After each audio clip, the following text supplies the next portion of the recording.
এই মুহূর্তের সবথেকে বড় খবর, আপনারা সকলেই ভাবছেন যে কেন এখনও লাইভ স্ট্রিমিং শুরু হয়নি। আপনাদেরকে পরিষ্কারভাবে জানিয়ে দিই, এখনও অবধি সুপ্রিম কোর্টে আরজি কর মামলার শুনানি শুরু হয়নি।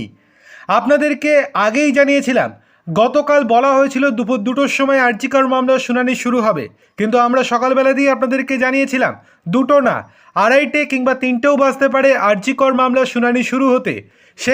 সেজন্যই এখনও অবধি কোনো রকম লাইভ স্ট্রিমিং দেখানো হচ্ছে না।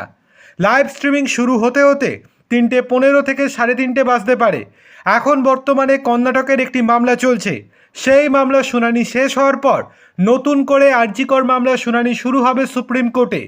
আশা করি আপনারা আপনাদের প্রশ্নের উত্তর পেয়ে গিয়েছেন। আপনাদেরকে আরও একবার জানিয়ে রাখছি, এখনও অবধি কিন্তু শুরু হয়নি আরজি কর মামলার শুনানি। যখন শুরু হবে ঠিক তখনই লাইভ স্ট্রিমিং শুরু হবে। আপনারা ভাবছেন যে কেন এখনও লাইভ স্ট্রিমিং হচ্ছে না, তার উত্তর এটাই। দেখার বিষয় এই যে আজকে সিবিআই ঠিক কীরকম পারফর্ম করে সুপ্রিম কোর্টে। সিবিআইয়ের ওপর অনেক কিছু নির্ভর করছে, কেননা টালা থানার একাধিক সিসিটিভি ফুটেজ তারা উদ্ধার করেছে, যেগুলো অত্যন্ত চাঞ্চল্যকর বলে তারা দাবি করেছে। দেখার বিষয় কি হয়।